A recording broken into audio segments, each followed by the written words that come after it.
यो यो मेन कुरो के हो भने यो इरफान अन्सारीको फोटो पनि छ मसँग, म देखाइदिन्छु हजुरलाई। यो इनरवा अहिले हाल इनरवा 4 नंबर, यसको नाम इरफान अन्सारी हो। सलाम नमस्ते, म इसाक अन्सारी भोक्राबाट। आदरणीय दर्शकबिन, आज भोक्राहा नर्सिङ गाउँपालिका लगायत हाम्रो समाजमा जुन किसिमको एउटा विकृतिहरू देखिरहेका छौँ, जुन आफ्नो परिवारमा र विभिन्न गाउँमा गाउँपालिकाहरूमा र खास गरी हाम्रो मुस्लिम समाजमा पनि जुन एउटा घरको पारिवारिक जुन समस्याहरू हुन्छ, त्यो समस्याहरू अहिले थाना र अदालततिर हामी देख्न पाइरहेको छौँ। र त्यही समस्याको विषय लिएर आजको जुन म भिडियो लिएर आएको छु तपाईँहरूमाझ, यसमा हाम्रै भोक्रा नर्सिङ गाउँपालिकाको एकजना राम्रो खुसियालीसँग आफ्नो परिवारसँग बसिरहेको अन्दाजी वर्ष 50-55 को कलिम अन्सारीजी भोक्रा नर्सिङ गाउँपालिका वार्ड नम्बर 1 को उहाँ वैदेशिक रोजगारमा हुँदाखेरि कमाइ धमाइ पनि राम्रो थियो। त्यसपछि केही दिन मतलब विदेशबाट आएको केही दिनपछि समथिङ तपाईँको 79-80 तिर उहाँको जीवनमा एउटा फेरि अर्को भुचाल जस्तो देख्न पायो र उहाँको परिवार अहिले पारिवारिक सानो झगडाले गर्दाखेरि अहिले परिवार चारैतिर बिग्रेको जस्तो छ। 3-4 वर्षदेखि एक्लै परिवारले मिलाउन खोज्ने, बालबच्चालाई हेर्न खोज्ने र त्यो बालबच्चा अहिले 3-4 वर्षदेखि उसको सामने पनि नहुने, कुरासुरा पनि नगर्ने र श्रीमतीसँग यस्तो खालको जुन भिलेनहरूको एन्ट्री भयो उहाँको जीवनमा, जसले गर्दा उहाँको जीवन अहिले बालबच्चा विहीन, घर विहीन, खाना कहाँ खाँदैछ, त्यो एउटा समस्यामा निकै नै पीडित भएको जस्तो उहाँले महसुस गर्नुभयो र त्यसको लागि हामीलाई सम्पर्क गर्नुभयो र म आएँ। उहाँको आज जीवनमा कहाँबाट कस्तो खालको व्यक्तिको एन्ट्री भयो जसले गर्दा उहाँको जीवन, उहाँको परिवारहरू अहिले क्षत विच्छेद भएको छ, कोहीसँग भोलिचाली छैन र उहाँ बारम्बार रिक्वेस्ट गर्नुहुन्थ्यो कि कमसेकम हामी जे जस्तो हुँदाखेरि पनि अहिले हाम्रो बालबच्चा छ, छोराहरू छोरीहरू जवान छ, उहाँहरूको विवाहको लागि, उहाँहरूको भविष्यको लागि सोच्नको निम्ति उहाँ चारैतिर भौतारी राख्नु भएको छ। र आज उहाँकै घटना, उहाँकै कहानी स्टोरी लिएर, घरको रियल स्टोरी, पारिवारिक स्टोरी लिएर आएको छु। अब तपाईँहरूले म उहाँसँगै प्रत्यक्ष उहाँकै कुराहरू बुझ्नेछु कि कस्तो उहाँको जीवनमा भयो र यहाँसम्म आउँदाखेरि उहाँले कतिको के भोग्नु परिरहेछ र बाहिरको मान्छेको के भूमिका रह्यो उहाँको परिवार फुटाउनको लागि उहाँको, अनि कसको एन्ट्रीले गर्दाखेरि चाहिँ उहाँको परिवार अहिले विचल्ली भएको छ। उहाँ बारम्बार चारैतिर आफ्नो मान्छेहरू जुन छ तिनीहरूलाई खोजेर कमसेकम आफ्नो बालबच्चा र परिवार एकचोटि मिल्यो भने उहाँको घर पनि शान्त हुन्छ। 3-4 वर्षदेखि यिनीहरूको डिभोर्सको मुद्दा पनि चल्यो, घरेलु हिंसाको मुद्दा पनि चल्यो, अदालतमा अहिले पनि मुद्दा चलिरहेको देखिन्छ र त्यसले गर्दाखेरि अब उहाँको परिवारमा मान्छेहरूलाई, आफ्नो आफन्तहरूलाई भनेर के भन्छ गुहारी राख्नु भएको छ, कमसेकम हाम्रो यो उमेरमा यो परिवारहरू एक होस्। उहाँको जुन जग्गा जमिन छ न त उहाँले नै भोग गर्न पाइरहेछ, न त उहाँको परिवारले नै भोग गर्न पाइरहेछ। यस्तो खालको मतलब परिवारमा जुन लफडा देख्न परेको छ हामीलाई।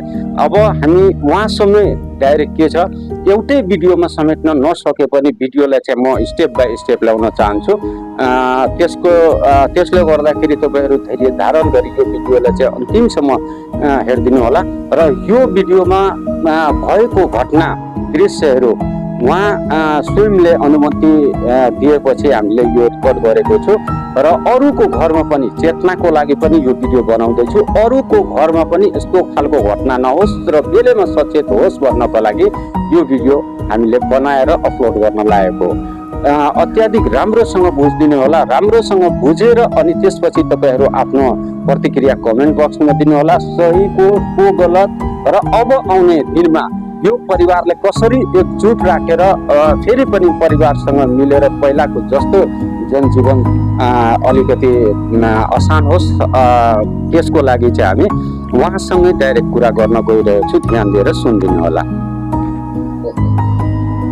सबैलाई नमस्ते सलाम। मलाई जति पनि साथीहरू मलाई चिन्नुहुन्छ, म कलिम अन्सारी, भोक्रा नरसिंह गाउँपालिका वार्ड नम्बर 1 सुनसरी जिल्ला। मेरो घर परिवार राम्रै चलेको थियो। म 5 वर्ष विदेश गएर काम पनि गरेँ साउदी अरबमा।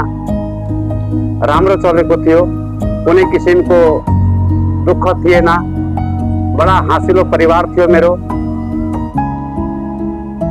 मेरो 5टा बच्चा छ, एउटा छोरी जेठी, त्यस पछाडि 4टा छोरा।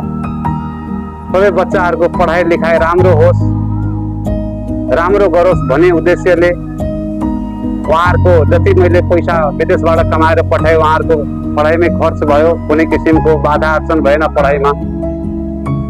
त्यस पछाडि म घर आएँ। घरमा अब मलाई विदेश जानु पर्दैन, म घरमै बस्छु। खेतीपाती छ पनि, खेतीपाती गरेर बालबच्चालाई पाल्छु भनेर उद्देश्यले म घरमा बसेँ।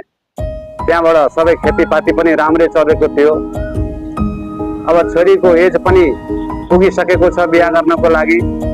म आफ्नो श्रीमतीसँग ल अब छोरीको बिहा गर्नुपर्छ है भन्दाखेरि आज भोलि गर्दा गर्दै मैले कयौँचोटि पाहुनाहरू घरमा बोलाएँ। त्यहाँबाट यो मेरो जिन्दगीको कहानी स्टार्ट भएको छ। मेरो श्रीमतीले कुनै पनि हालमा मलाई सपोर्ट गरेन।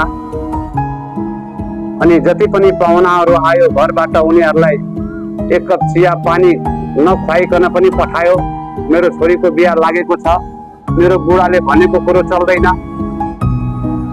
म आफ्नो मनले छोरीको बिहा गर्छु। त म पनि आफ्नो श्रीमतीलाई सपोर्ट गरेर ठिक छ तिम्रो खुसी जहाँ छ त्यहाँ म पनि रमाउँछु, म पनि तिम्रो खुसीमा सपोर्ट गर्छु भन्दाखेरि विवाद त्यहाँबाट सुरु भयो।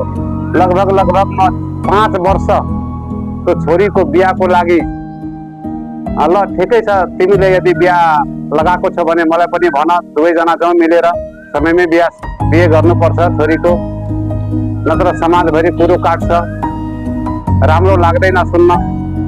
यी कुराहरूमा म र श्रीमती बीच अलिअलि विवाद पनि हुन्थ्यो, फेरि राम्रै चल्थ्यो। श्रीमान श्रीमतीको झगडा परालको आगो भने झैँ 1-2 घन्टामा त झगडा एकदम सामान्य हुन्थ्यो। फेरि बेलुका सँगै भात खान्थे। त्यस पछाडि घरमा अब मेरो एउटा सानो घर छ, काठको घर छ, त्यो घर पनि बिग्रिसकेको थियो। ल बुढी अब एउटा घर बनाउनु पर्छ भनेर मेरो सोच आयो। म आँगनमा केही इँटाहरू, सिमेन्ट, रड, छडहरू ल्याएँ, उधारै भए पनि ल्याएँ मैले। त्यहाँबाट घरको कुर्सी र बिम पनि मैले बिमसम्म पनि तयार गरिसकेको छु। ल अब घर पनि चाँडै नै बन्छ अनि छोरीको बिहा गर्नुपर्छ मजाले भनेर म तपाईँले के सोध्न चाहे भने यो जुन विवाद अहिले तपाईँहरूको यहाँसम्म पुगिसक्यो, जुनसम्म लिएर अंश लिएर यताउति, यसको कारण चाहिँ के छोरीको बिहा मात्रै हो र कि तपाईँको पनि कमी कमजोरी र घरको पनि कमी कमजोरीले गर्दा चाहिँ यो विवाद थाना हुँदै अदालत हुँदै यहाँसम्म यस्तोसम्म आइसके? फेरि 2-3 दिन अगाडि मलाई थाहा भयो तपाईँको फेरि अदालतबाट सम्मान आएको छ। एउटा सानो घरको झगडाको छोरीको बिहाको झगडाले गर्दाखेरि यतिसम्म कसरी पुग्छ त? यो मेरो बुढीको मामा हो, मेरो मामा ससुरा पर्छ। मेरो घरमा विवाद सामान्य विवाद थियो। त्यो विवादको कारणले गर्दा विवादको कारण चाहिँ छोरीको बिहाको समस्या थियो। बेलैमा गर्नुपर्छ भन्दाखेरि मेरो बुढीले मलाई जहिले पनि गधा, बुद्धि नभएको मान्छे भनेर मलाई जिस्काउँथ्यो, हेप्थ्यो। अनि त्यहाँबाट छोराहरूलाई पनि मलाई ममाथि प्रहार गरो, कुट्न लगायो। 3 चोटि छोराले कुटेको पनि छ। र यो कुटाउनेमा सहयोग गर्ने छोराहरूलाई मलाई जुन कुटो नि, त्यो कुटाउने मान्छे भनेको यही इरफान अन्सारी र एउटा बसमती आमा घर भएको मजमेल मुखियाको भाइ खुर्सिद अन्सारी मेरो साडु पर्छ, उहाँको पनि एन्ट्री त्यति बेला रह्यो। मलाई थाहा थिएन यो मुद्दा जान्छ अदालतमा, यसरी हुन्छ भनेर। सबभन्दा पहिला यी हजुरलाई म देखाउन चाहन्छु, 2078 सालमा मलाई एउटा घरेलु हिंसा मुद्दा गर्यो। हेर्नुहोस्, त्यस पछाडि 3 दिन पछाडि मलाई अंश चलनको मुद्दा आयो। 2टा सम्म 1 हप्ता भित्रै आयो। होइन